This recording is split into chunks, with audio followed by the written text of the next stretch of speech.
Hey, what's going on, everybody? Welcome to the Super Lunch Bros podcast. I'm Brendan, and that's Uh, Nate. hey.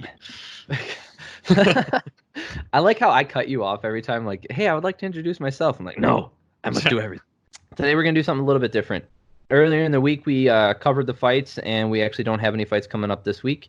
So we don't have anything to preview, and if we're gonna keep it on the UFC subject instead of world topics, we thought it'd be fun to do something a little different with the rankings. We were discussing how we don't like the ranking system. We've heard this a bunch of times. A lot of people have said they don't like the ranking system. I actually can't think of a single time that I've heard someone in the past be like, I really like the UFC rankings and how they do this. I've seen people hide behind it before, saying like, I'm ranked number 5. Why would I fight the guy ranked number 12?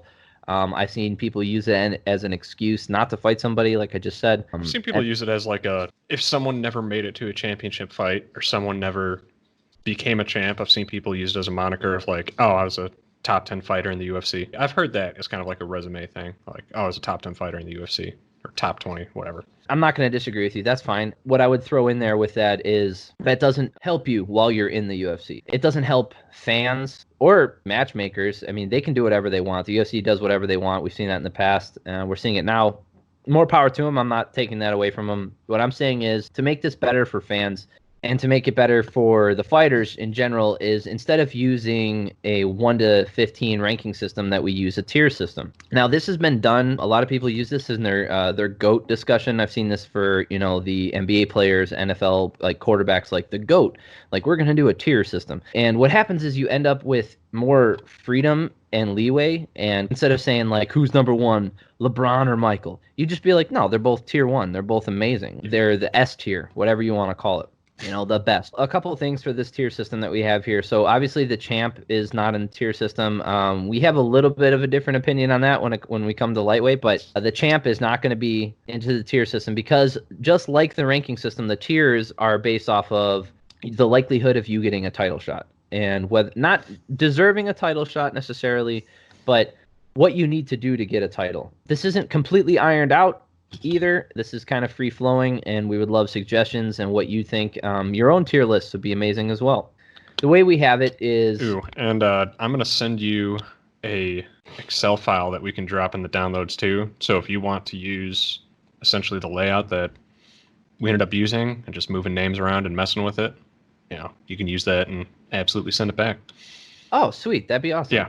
Both Nate and I came up with our own lists, and we had a different opinion on how we want to formulate the tiers. I kept it to 5 in each tier. Tier 1, Tier 2, and Tier 3. No more than 5, but it didn't have to be filled up. For example, if in a division there are 2 people who are clearly, in immediate contendership and really nobody else because the division's empty, or there's a bunch of like no-name challengers or something like that, there's only 2 people in tier 1, and that's fine. And then everybody else just falls in below. This kind of makes it murky when it comes to tier 2 and tier 3. But so when I was filling these out, the way I thought about it was tier 1 meant for me that you could get a title shot right now, or you just need 1 win and you could get a title shot, preferably against another person in the same tier or someone in tier 2. It doesn't have to necessarily be an impressive win, but that obviously that doesn't hurt. Tier 2 for me, you need 2 wins in a row, decent wins, and obviously I would hope one of those came against someone who is in tier 1 and you could get a title shot, or you have 1 really impressive win over, a highly touted tier 2 prospect or a tier 1, and that could get you a title shot as well. So tier 2 and tier 1, again, there's some overlap here, and that's one of the reasons I like this rather than 1 to 15. And then as far as tier 3 goes, 1 win should not get you a title shot, barring some crazy circumstance where, everybody else is booked up and the UFC needs a title, a title fight. Other than that, tier 3 means like you should need 2 or 3 good wins to get yourself into a title shot, or even in tier 1, maybe 2 explosive wins depending on how deep the division is. But that's how I set it up. What were you thinking about when you set yours up? Okay, so my philosophy for tier 1 was you right now, if we plucked you out because someone got injured or, we needed an interim belt or 2 people couldn't fight, you can be in either a championship fight or an interim championship fight right now. Is pretty much my tier 1. You don't necessarily need. You're not 1 win away. You're not 2 win away. 2 wins away. It's like, yeah, if someone put you in a championship fight next week on short notice, no one would bat an eye. So that's my tier 1. Okay. Tier 2 is you're not necessarily at that point, but you're 1 to 2 wins away. So that's my tier 2 is like you're either 1 really good win away, depending on the caliber of fighter that you're fighting in that win, or maybe you're 2 wins away from getting into that tier 1 title contention. And then my tier 3 is you're at least 2, but 2 to more good wins, more likely in that 3 to 4 range. Like you're hovering on that outside, but you're definitely competitive in that division. Like if you put together, if you're in tier 3 and you put together 3, knockout wins in a row, or 3 really good submissions, or 3 fights of the night, you could absolutely bump yourself into tier 1. And it's a list that I have no problem taking a fighter that someone would say like, oh, that person's an amazing fighter, they should absolutely be in tier 1, and putting them in tier 2 or putting them in tier 3 just because of the nature of their record at that time. I mean, there could be a fighter, depending on their resume and who they've fought, that they go from tier 3 and, 2 wins later, they're in tier 1. It's just kind of the nature of like what their record is at that moment to where I put them in either that, first, second, or third tier. So we kind of have similar philosophies. I didn't hold myself necessarily to a 5-fight or a 5-fighter limit, at least for all the tiers. Tier 1, I absolutely capped at 5, and I didn't even make it to 5 with any divisions. I think 4 was my max. Looking at it, tier 2, I was thinking somewhere along the lines of like 5 to 7, depending on the division. Most of mine end up having about 5 to 6. But I mean, if you just have a stacked division, I wouldn't be mad about having 7 fighters in tier 2. And then tier 3, I mean, it could be anywhere from 6, 8. I mean, there might be some divisions where you could throw 10 fighters in tier 3, and I don't necessarily think there's a limit, but tier 3 means that you've proven yourself in the division and you're at least starting to get in that hunt for a title shot. So that's kind of like, cool, you're in the tier list once you make it into tier 3. Okay, I don't want to tear down either one. I don't want you to attack my list or attack my standards, my criteria. I don't want you to attack my criteria, nor do I want to attack yours. But one of the things that you said, I thought about as well. So one of the things that you said was you could be put into an interim title fight or a title fight immediately, and I do have an issue with that with mine. That's why I put in that provision where in tier 1 you might need a win. For example, let's take Tony Ferguson. Okay, I don't think it's going to be. I don't think this is a big surprise to anybody. I don't think anybody's tier list would have Tony Ferguson anywhere but tier 1. I don't think giving Tony Ferguson an interim title fight right now makes sense. Let's take Justin Gaethje out of the picture. I don't think Tony Ferguson getting a interim title or a title shot makes sense right now. And because Ferguson doesn't really fit that bill, that's why I put in that provision where you need one more win.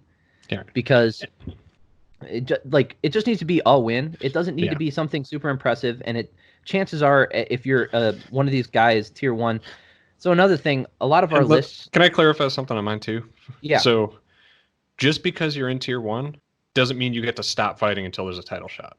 That would also be something that I want to have on mind. Just because you're cool, you made it into tier 1 doesn't mean you're sitting there and waiting for your next title shot.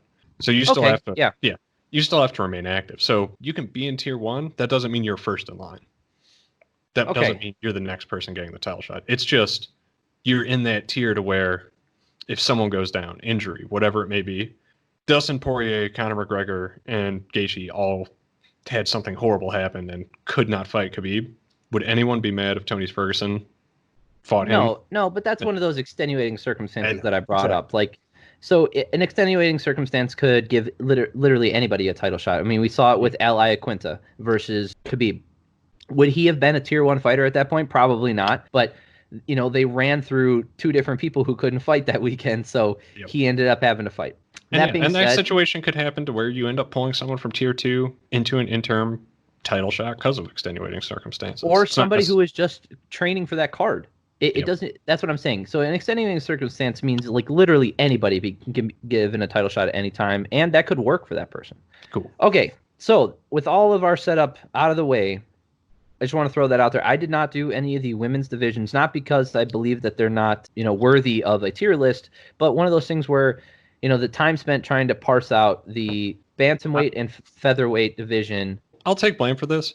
We kind of came up with this idea in pretty short notice going into this podcast. So I threw out, instead of trying to overwhelm us with trying to go through every division in the UFC, let's split it in half and do men's and women's separately. Well, that's fine, but we also have to realize that the same with the flyweights. You and I both decided that, the UFC isn't even sure if they're going to have a flyweight division anymore. They don't even have a champ right now, and the only two people I put in the rankings were Benavidez and Figueiredo, and that's because they're fighting next. So as far as I'm concerned, that can shake out, and we can revisit this later. And the same thing. So strawweight for the women's, obviously you could do a tier list there, but I feel like there's only like two people in tier one and then everybody else, just because it's so tightly contested. And then as far as flyweight goes, it's Valentina and literally anybody else could get a win and they're ready. So that doesn't need a tier list. You just need someone who gets a win and is, a warm body who's available. Same at bantamweight, and featherweight doesn't exist. I mean, there's a belt for it, but they don't have rankings. So let's get started. So my idea here is to go out. Basically, we don't have to like discuss everybody's credentials because I think a lot of them are going to be self-explanatory. For anybody who's not, a hardcore fan of the UFC, I mean, you could just do a simple Google search and you could see these fighters. The thing I really want to discuss is why we chose not to when we come with a disagreement.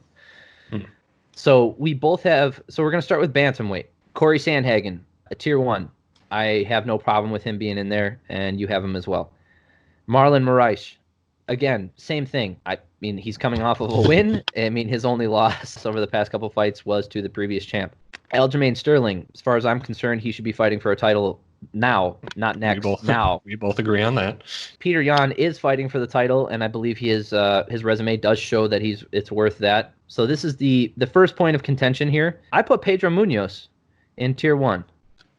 And I don't necessarily have a problem with that. And this can kind of be an indication of like where our list differs. You kind of will put people in tier 1 that even if you feel like maybe they need another fight before they get a championship fight, whereas I'm kind of focusing more on like, yes, they have to stay active, but like this is my contender tier.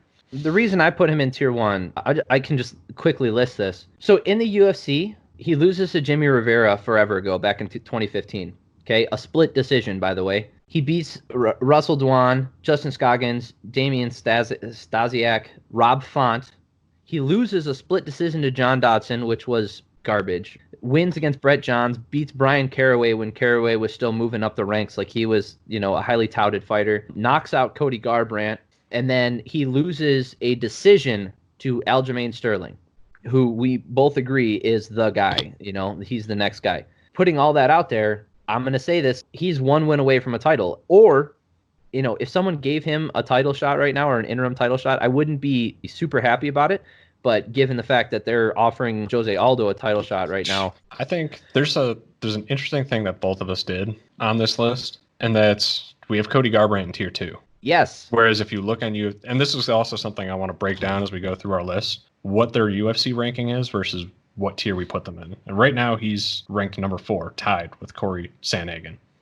And we talked about this a few episodes ago, based on his recent record and even necessarily his kind of resume before that. I don't have him as tier 1. I think he's still 1 to 2, probably more likely on that 2 wins away category in that division from either being in that tier 1 list or being in title contention. So I guess we didn't really set this up. This is not whether or not we feel the UFC is going to give them a title shot. It's whether or not we feel, based off of their performance versus their contemporaries, whether or not they deserve it more than someone else. And Cody Garbrandt does not. He had 3 straight knockout losses, really bad ones. None of them. The first one when he lost the title, he was competitive in that one, but clearly was outmatched. And then the second one, he never sniffed to win in that fight. And then when he got knocked out by Pedro Munoz, again, there were a couple moments where he, hit Munoz hard, but I never felt like he was going to win that fight. He got knocked out really cleanly. And even against Rafael Assunção, what he did, knocking him out, congratulations, that was very impressive. The manner in which he did it was not as impressive as what a lot of these other fighters are doing. He did not dominate Assunção. Assunção was very competitive, and in fact, Assunção going further into that fight, I think he had a path to victory there. So that's why I think he needs a couple more fights to really show that he deserves that title shot. Yeah. Same thing with him and Jose Aldo. If anything, the next fight, it should not be Jose Aldo fighting for the title. It should be Jose Aldo versus Cody Garbrandt. That'd be a good fight. That would be the next fight I'd set up to see if either of them can move into that next tier up. Because I don't think either of them are in that tier 1 at this point compared to the other fighters out there that should be fighting for a title. So you have Pedro Munoz in tier 2. It's fine. We've already talked about that. And I don't necessarily disagree that you couldn't put him into tier 1 or make that argument. I'm not married to that. So there's the next 3 fighters you have in tier 2. I severely disagree with. So not so much Rafael Assunção. I give him a little bit of a pass because his last loss was to Munoz, but he is on a skid. He got submitted by Marlon Moraes. He shouldn't have won that split decision against him in the first place. He beat Matthew Lopez, which is whatever. He beat Rob Font, and then he gets submitted by Moraes, loses to Corey Sandhagen, and then gets knocked out by Garbrandt. So he's on a 3-fight skid, definitive 3-fight skid. I have him in my tier 3. I don't have Assunção in tier 2. I feel like he needs 3 wins at least to even put himself into a title contention. I realized looking at my list, I think I meant to have him and Jose Aldo switched. That's worse. Jose Aldo. Worse. I have Jose Aldo in tier 3, which I did not mean to have. So, okay, so I put Jose Aldo in tier 3, but I didn't even want to fucking put him on here. I mean, if Jose Aldo had 2 dominant wins of people in tier 2. Okay, yeah. And that's why so tier 2, tier 3 is not like as hard of a jump compared to tier 1 for me. Okay, so Jimmy Rivera, he got knocked out by Marlon Moraes. He wins a decision against John Dodson, loses to Aljamain Sterling and Peter Yan. He's been given multiple opportunities to fight tier 1 fighters, and in every one of those cases he's lost. And he wasn't exactly competitive in those losses either. So that's why I feel like it dropped him out of tier 2 for me. He's been given the opportunity to fight, the top tier in that division, and he hasn't been able to perform. So break down your tier 2. Who do you have? Hold on. We got one more guy who I don't Dominic Cruz? Yeah, Dominic Cruz, man. If you're telling me if Dominic Cruz rematched with Cody Garbrandt and beat him, and then beat either someone else in tier 2 or someone in tier 1, that he wouldn't be in title contention? No, in my opinion, no. In the UFC, okay, so I can see I can see the UFC brasses stank all over your list. And there's not a little bit of recency bias. It's okay. So, but here's the thing. There's nothing wrong with that. Like I think your list is more realistic than mine. I think your list is more based in reality and what's most likely, and mine is more like an idealistic version of what I think. And there's nothing wrong with that. But as far as I'm concerned, Dominic Cruz, I don't even have him listed. I'm not saying with 3 wins he couldn't be put into the title contention, but Dominic Cruz doesn't. I don't have him as a contender anymore. I know he's in the rankings, but he fights so infrequently, that adds into like whether or not you should be considered for it. Like if Cain Velasquez came back today, would he be in title contention? Probably, but does that mean I should put him on the list? No. And that's where I came from it. I understand where you're coming from. So Dominic Cruz getting 2 wins does put him in the title shot. You're correct. I'll be fair and admit there's a level of weight to the history of accomplishments.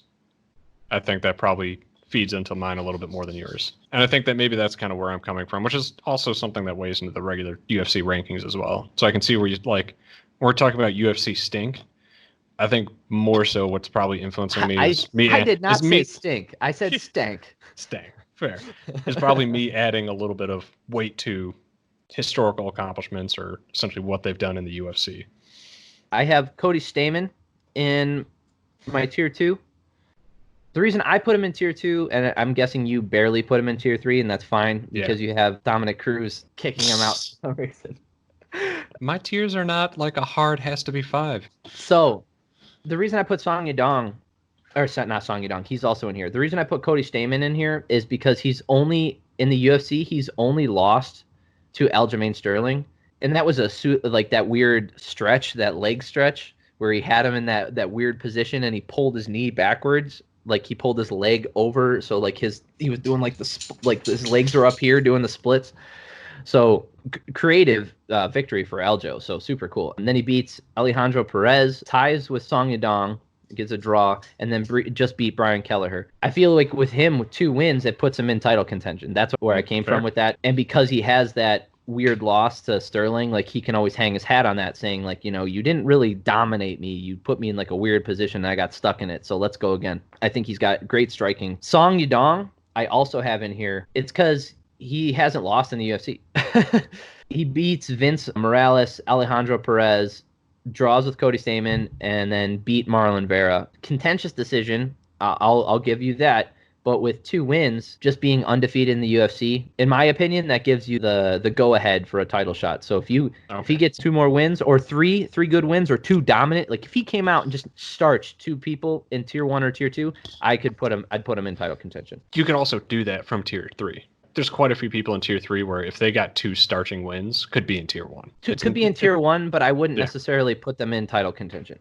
Or I wouldn't put them in the title picture. An immediate title shot. Yes. Yeah. And then I have Rob Font in tier 2. It's about his UFC, the level of skill that he's faced. He just fought in December, too. He loses to John Lineker forever ago, which is a decision. And John Lineker is no joke. Like, he's not in the UFC anymore, but the reason he was cut wasn't because he wasn't good. It was purely money. Beats Matt Schnell, Diego Silva de Andrade, loses to Pedro Munoz, so that's a tier 1 fighter for me. He beats Thomas Almeida, back when Thomas Almeida was the next big thing. That's right after Garbrandt beat him. Loses a decision to Rafael Assunção, which was a pretty close fight, too. Beats Sergio Pettis, again, not in the UFC, but it's not for lack of skill. That guy was surging for a title shot. And then he beats Ricky Simon. As far as I'm concerned, for me, like I said, that puts you 2 big wins away from looking for a title. And Rob Font has that kind of fighting style where he can put people away. That's where I have him. You have Cody Stamann in tier 3. It's silly to fight over that. You have Rob Font. And like I said, I'm not necessarily married to these.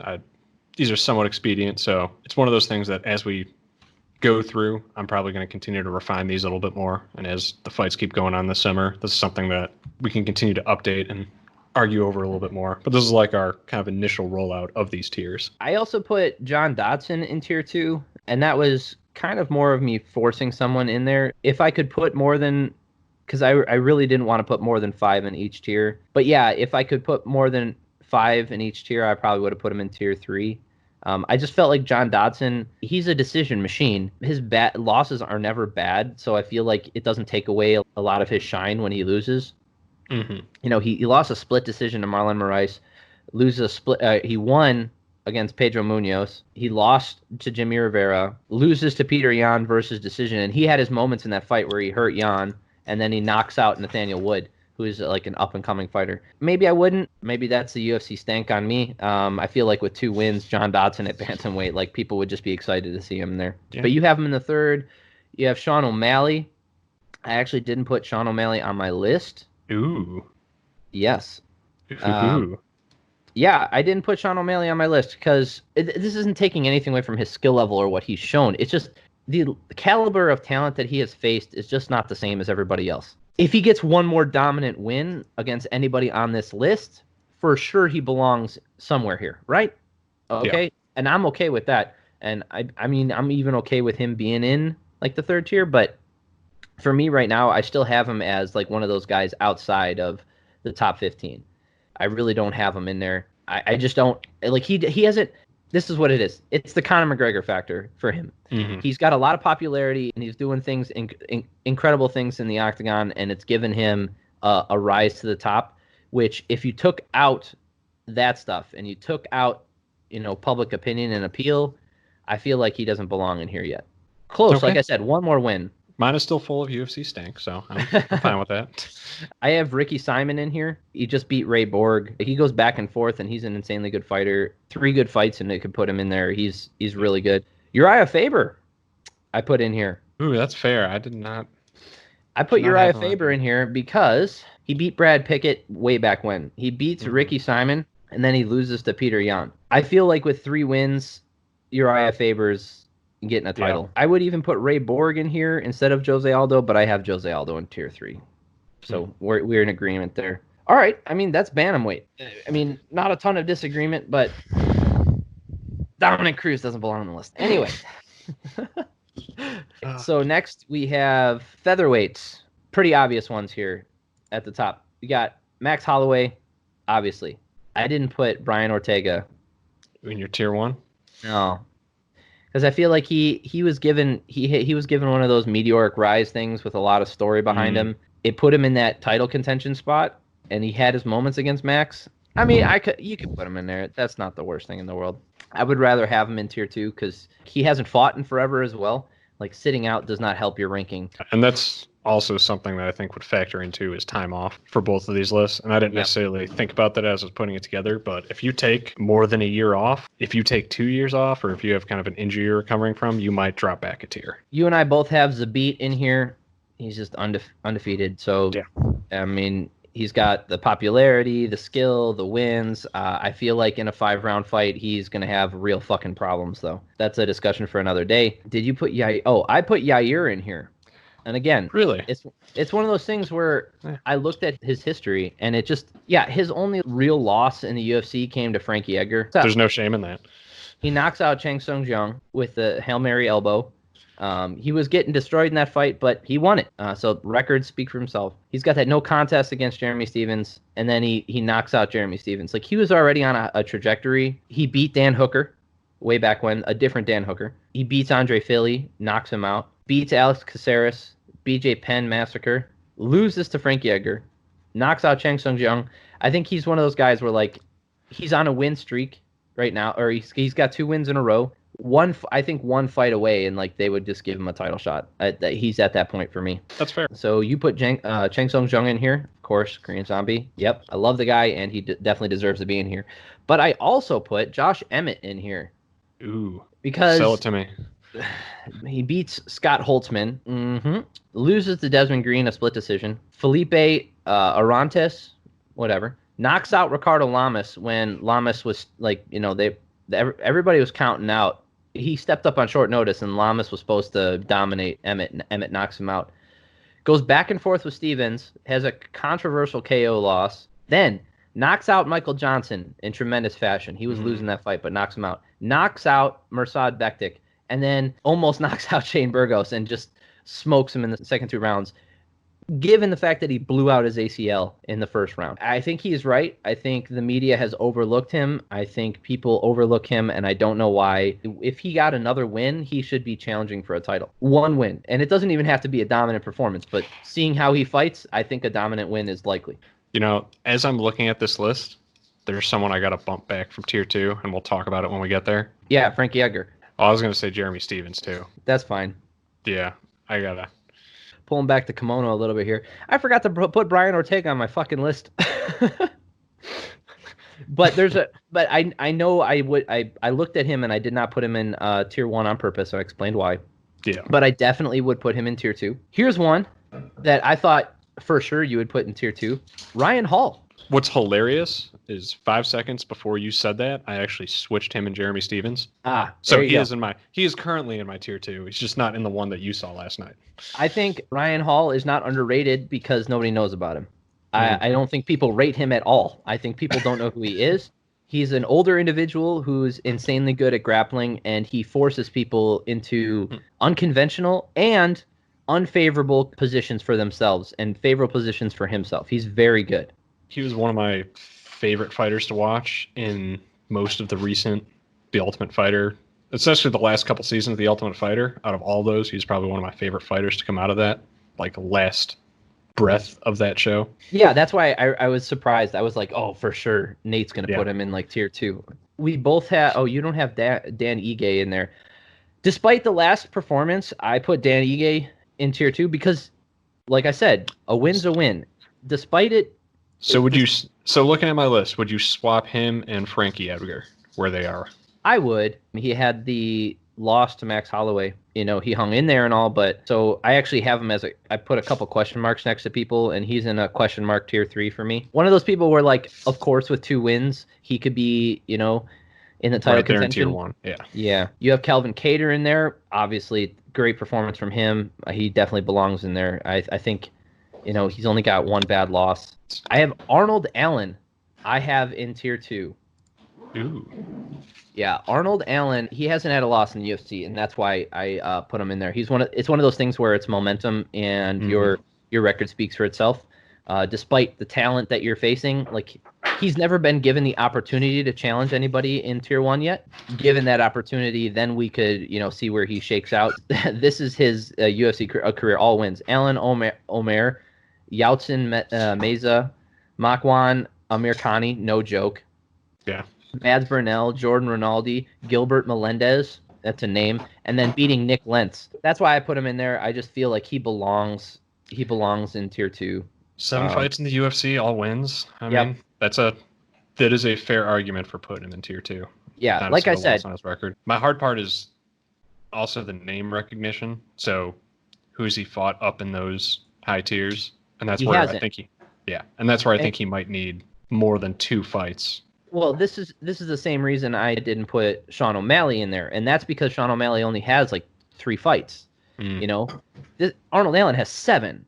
And despite who you're fighting in the UFC, that's a hard go of it, Yeah. And it's never looked like he was going to lose in any one of those. He's very good, and that's why I put him in there. I feel like he really belongs in there. That's it for tier 2 for me, because Shane Burgos then gets knocked out. Shane Burgos is in tier 3 for me. I think for you as well. Yep. Sodiq Yusuff, fantastic. Jeremy Stevens, yes. Love Jeremy Stevens. He's one of my favorite fighters, but he's got a hard road ahead of him based on his recent record. Yeah. He's an all-action fighter, and with 2 wins, he's in the title contention. It's just how it is, man. And there's no shame in being in tier 3 in our list either. That's one thing I'll say too. Like, even if your favorite fighter is in our tier 3, that does not mean that we don't love them, or don't want them to be champ. So I have Edson Barbosa as question mark, and that's because Edson Barbosa did have that controversial loss to Dan Ige, who I do have in tier 2 for a reason, because it's a win, right? But that doesn't mean that the person that, in many people's opinion, I would put Edson Barbosa in tier 3 too. Yeah, because if he got 2 or 3 serious wins in featherweight, he's definitely in that contention just because of his history. And with the fight with Ige, he clearly has it. It was an excellent fight, and that's the same reason why Edgar's in here as a question mark. Is it's one of those things with name recognition, history of fighting, being from a different division. Oh wait, hold on. Why did we put Frankie Edgar in here? Isn't Frankie Edgar fighting at bantamweight now? I think his next, because I think he's cutting down to bantamweight for his next fight. So yeah, that's what, I think he's leaving featherweight. He took that Max Holloway fight as like a send off. Yeah, so not a ton of disagreement there. Like, I did a little bit of a deeper dive. If you guys go, like, a lot of these guys are on the UFC 1 through 15 list. So if you just go to UFC rankings, but then there's a world ranking site where it'll actually rank every fighter from every organization. In there, it shows, further than 15. And there were some people on there who I believe belong on my list more than the people from the top 15. That's just what I did. Let's go to the best damn division in the UFC. And this is, structurally, we run into a disagreement here. You put Gaethje as an interim champ, and that therefore takes you out of the tier system, although you only have 3 people in your first tier, so if you threw him in there, I don't think we disagree on his placement so much as, like, how the lists are structured. Like you said, I wouldn't put him because he's not the undisputed champ, so I still feel like he's in the championship fight contention type of deal. Here's where I came from.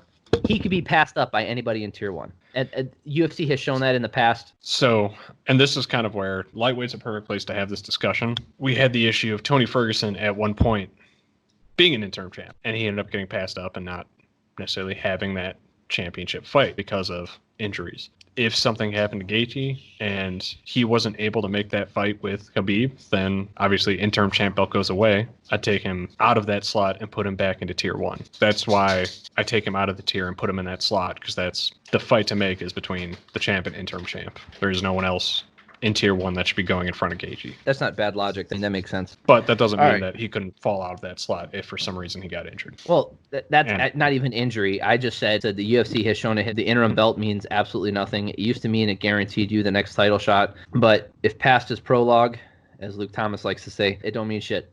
Yep. It just doesn't. If the UFC doesn't want you to fight for whatever reason, whether you're being difficult, timing-wise, money, whatever it might be, They're just going to pass you up for whatever opportunity they want to give. Tony Ferguson, anybody who doesn't put him in tier 1 really needs to You can shut off the podcast now. Yeah. Yeah. I don't know what you're doing with your life, but whatever it is, fix it. You're not my friend. I mean, we can still be friends, but don't talk about UFC with me. So I have Dustin Poirier in here. Obviously, big win this past weekend. Good for him. We've already talked about the logjam. It's not about that. It's about whether they belong in the division, and I have him in there. If you listen to us talk about Dustin Poirier, you know we both love him. And yeah. So I have Justin Gaethje in here. We've already been over that one. I have Dan Hooker in here as well. I feel like his last 2 performances, they warrant it. He clearly shows that he belongs. He clearly has what it takes to win in this division at the highest level against his contemporaries in this top tier. He's given the test and he's passed them. He didn't pass it this past weekend, but as far as I'm concerned, he belongs in here where he gets one win, and he could be given a title next. My argument would be, as to why I don't have him in tier 1, he lost to someone in tier 1 in his last fight. If he beats anybody in my current tier 1 and tier 2, I have no problem putting him back in tier 1. But I think he absolutely needs a win over someone in those top 2 tiers for me to put him back in tier 1 before you can get in that title contention. And like I said, if the universe just went absolutely nuts and it was him versus Gaethje for a championship fight because no one else could make it, I'm not upset about that. So this is, again, where the structure of our lists differ, and that's because I feel like with one win, he can get a title. Tier 1 for me isn't just about whether or not you deserve the title right now. It's a little bit more free-flowing with whether or not you can win a fight against one of your contemporaries, even ranked below you, and still show that you deserve to be in that title picture. And I think for sure he is. That's played out even more by the next person I have in here. And part of this is going to be personal bias, but I have Paul Felder in tier 1. I knew you were going to put Paul Felder. Part of it is I just love the dude. I think he's fantastic. I love everything about his career, his attitude. He's just fantastic. I love everything about him, what he represents as a fighter and as a human being, much like with Dustin. I don't know how you can be a better human being than Dustin Poirier. Being in this industry where you have to hurt other people to make money. There's just a lot of stand-up dudes at lightweight. Let's be honest. Paul Felder, and this is the reason I put him in here. Like I said, a win is a win, but it also means if it was a controversial win, that other guy or that loss doesn't take away from them as much as it would if it was a dominant performance. Paul Felder and Dan Hooker for me both belong in this tier 1, and for the same reason as Dan Hooker, one win, he could get a title shot. I don't see why he wouldn't. He has clearly shown the ability. I mean, the split decision win over Edson Barbosa, whether you believe he deserved it or not, the way he came back against Hooker and, in my opinion, won that fight. I could see him being in tier 2, and that's fine as well. But because I put Hooker in here, and I meant to, it's not like I put Hooker in here so I could explain why I put him in. Paul Felder belongs in tier 1 for me. You have Charles Oliveira. Yes, all right. So let's disagree about this one. For a 7-fight win streak in lightweight, and those weren't chumps. Not true. He got knocked out by Paul Felder. Yeah, back in 2017. Fine. And since then, he's had 7 fights in lightweight. He beat, and granted, maybe those weren't all world beaters, but beating Jim Miller, beating Nick Lentz, beating Kevin Lee. Do not put Jim Miller is a veteran who's a name fighter now. He is not a title contender. But those are still 7 wins. Fine. That's why I put Arnold Allen in tier 2 and not tier 1 in my last rankings. It's because he has wins, but not necessarily over the elite of the competition. Because every time he's been given the opportunity to fight a tier 1 fighter, he comes up short. Back in the day when he faced Anthony Pettis, lost to Pettis, he lost to Lamas, beat Will Brooks, but Will Brooks isn't in the UFC anymore. He had a rough go of it. He loses to Paul Felder. He beats Clay Guida, again, named fighter, not who he used to be. And honestly, Clay Guida's style, it doesn't fit modern MMA. And I'll give it to you. His resume isn't the strongest in terms of the names he beat, but if I was going into 2020 and, I'm sitting here December 2019 and I was making this list, I would have him in tier 2. I think the win over Kevin Lee is what puts him into tier 1 for me. It doesn't for me because with one win, he does not get a title shot. Because the guys above him, I believe, have shown more ability. Tony Ferguson, Dustin Poirier, Dan Hooker, Gaethje, and Paul Felder. If I took Gaethje out and put him at the title thing like you did, and I had to fill in my 5, I would put Charles Oliveira in there. He's not some chump. He has a win streak, but the only name on that win streak, Nick Lentz, okay, David Tamor, not a bad win, but he beat Kevin Lee, and everybody's so high on Kevin Lee, and I don't get it. We've seen flashes of brilliance, and that's it. I also think Kevin Lee has been a little overrated in the lightweight division, but he still has fought at the highest levels, and he's still a high-level fighter in lightweight. I think Kevin Lee needs the perfect matchup to get wins in the UFC. And every time he's been given an adversarial matchup, he's either come up short or shown severe weaknesses. Like, honestly, Barboza, if that fight goes any other way, Barboza wins that fight if that takedown doesn't happen. Credit to Kevin Lee for fighting through it. I'm not saying he's a chump. This is fucking lightweight. There's no chumps in the top 15, okay? Nope. That's not what I'm saying. And his dominating win over Gregor Gillespie was fantastic. But up until that point, it was a competitive fight, and he was actually taking the worst of it. Here's the thing. When Kevin Lee goes into the second and third round, he's not the same fighter. He's just not. His cardio is not there. Dan Hooker, in the third round, fourth round, and fifth round, fights through that exhaustion and is able to compete with someone at the highest level in Dustin Poirier, right? He's able to compete with someone like Paul Felder. He's able to still keep it at a monicum of what he was before, a monicum of competence. Kevin Lee falls off a fucking cliff.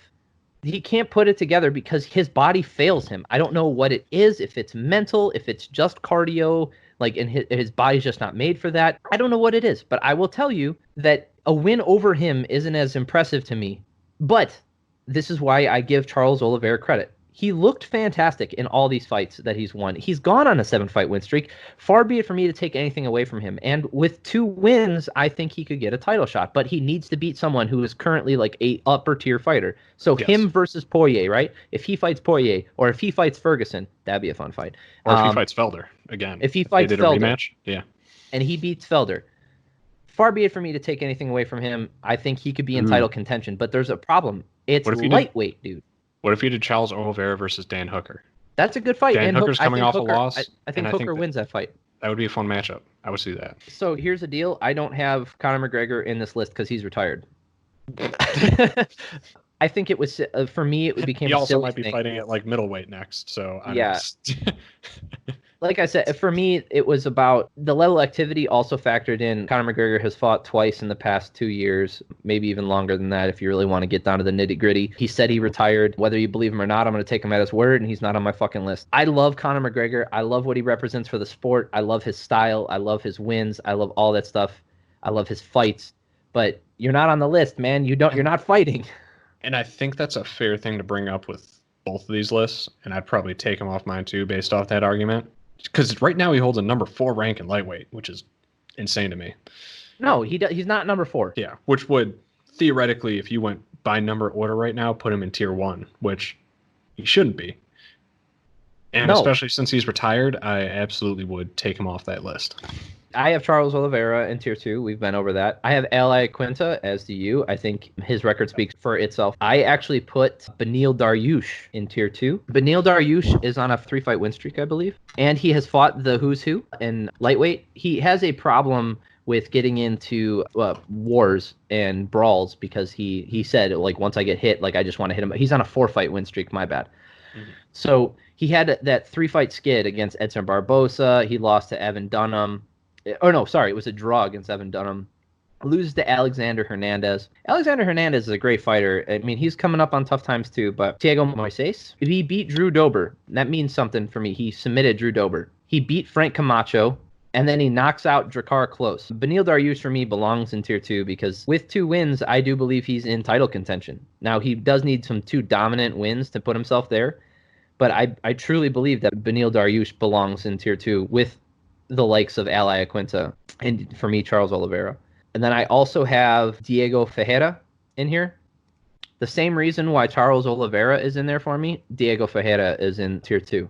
He's on a 6-fight win streak at lightweight. His only losses ever in his career are to Beneil Dariush and Dustin Poirier, and those are back in 2014 and 15. I stand by my argument with Charles Oliveira that he fits the same bill. Diego Ferreira beat OAM, Olivier Aubin-Mercier, Jared Gordon, Kyle Nelson, Rustam Khabilov. That's a really good win. Mirbek Taisimov, it's a whatever. And then he submitted Anthony Pettis. 5 wins in a row means something. It's the same reason why I give Charles Oliveira credit, and he belongs in tier 2 for me. Another couple wins. Now he doesn't have the name as these other guys, and it's lightweight, so everything's stacked. If you really want to put this in like lightweight terms, if you're not in tier 1, you probably are in tier 3, to be honest with you, because there really is no tier 2 as far as my criteria goes, where you get 2 decent wins and then that can get you in. I kept the format the same because I felt like, given the right circumstances, these guys deserve it. And that's why I wanted to leave some flexibility with the numbers for tier 2, or for all the tiers in my list. If you have a division where tier 2 maybe is only 3 fighters, and then you have a giant tier 3, that's also not the end of the world. Or if you have a larger tier 2 and then a smaller tier 3. So I have Islam Makhachev in tier 2 as well. He only has one loss in the UFC to Adriano Martins. Got knocked out. He beat Chris Wade, Nick Lentz. He knocked out Gleason Tebow. That doesn't happen very often. Cajun Johnson, I remember that fight. Cajun's like a hard-hitting dude, and he got through that, submitted him. Armin Saryukin, and then Davi Ramos. 6 straight wins. You're in tier 2 for me. He has as strong of a resume to me as Charles Oliveira does. Diego Ferreira, they all have the same strength of resume. You have Conor McGregor. We've already talked about that. Paul Felder, yeah. Dan Hooker. You also have Kevin Lee in there. And mine also, like I said, kind of factors in historical accomplishment. So how far removed you are from their last title shot, it weighs in a little bit. And yeah, I could see the argument to put him in tier 3. But I also think if he came back and had 2 dominant wins. Yeah. If he had 2 dominant wins, maybe. I still wouldn't even put him in that category. The dude's 2-4 at lightweight. Oh, no, not lightweight. Sorry. He lost to Rafael Dos Anjos at middleweight, so that really doesn't count. A loss is a loss. So he loses to Tony Ferguson, a fight that he was kind of winning, but, I mean, given Tony's style, like, that was kind of expected. He beats Edson Barboza, loses to Rafael Dos Anjos at 170. So, for me, they're both small welterweights, so it's almost just kind of a lightweight fight that they just didn't cut weight for. No, that's not true in this case specifically, because I agree with you that it shouldn't count if that was the circumstances, but that was not the circumstances. The reason Paul Felder, like one of those losses recently for me, doesn't matter that much is one of them was against Mike Perry. That was a short notice fight. He stepped up to middleweight because they needed somebody. Yeah, they needed somebody to take a spot, and he, you know, I mean, he was competitive in that fight. He didn't win, but that was one of those things where it was like an offshoot, like this isn't really his career. He's not planning on fighting at welterweight. But this example means a lot to me because Kevin Lee, I don't want to shit on the dude for losing someone that he cared about a lot, maybe even loved, like his coach, That's not what I'm trying to do. But he was going through some hard times in his personal life, and he made some changes. This is before he went to TriStar, and he decided, like, maybe if I don't cut so much weight, I'll be better. He planned on moving to welterweight. That was his goal. And Rafael Dos Anjos has been fighting at welterweight for the past, 4 years. So, yes, he's an undersized welterweight, but he's been competing against the best of the best in that division. So it's not like he lost to a no-name, but that was not a, offshoot, I'm just not going to cut weight for this fight. This was a career move, and it didn't work out. Then he comes back and he knocks out Gregor Gillespie in one of the most vicious head kicks I've ever seen. Gregor goes flying from it against the fence. Unbelievable win. Great performance, and to be honest with you, I think people were way too high on him after that win. In that win, it did not show me that he had improved his weaknesses, and we saw that play out against Carlos. It just showed you what he was capable of at his strongest. He's always been very high on himself. Has a lot of confidence outside of the octagon, but I feel like every time he steps in there, he has glaring weaknesses that have not been addressed, whether that be because they're physically not possible. I also feel like he always has staph. He's had the staph infection. He had it against Tony Ferguson. Then he had a couple, 2 more fights. He had a bump on him, the same looking thing. I don't know what is going on with his body, but I think when he's cutting weight, it's just damaging his immune system. Whatever he's doing, I don't know. But that's why he's in tier 3 for me, not tier 2. And he also missed weight. I forgot that he'd missed weight against Charles Oliveira, which is something that I also would ping people for. Even if they won a fight and missed weight, I would not push them up a tier. That's another factor that I do think should be involved in the tier system is if you miss weight, you're going to have a longer road towards the championship. You shouldn't get rewarded for missing weight and then putting on a good performance.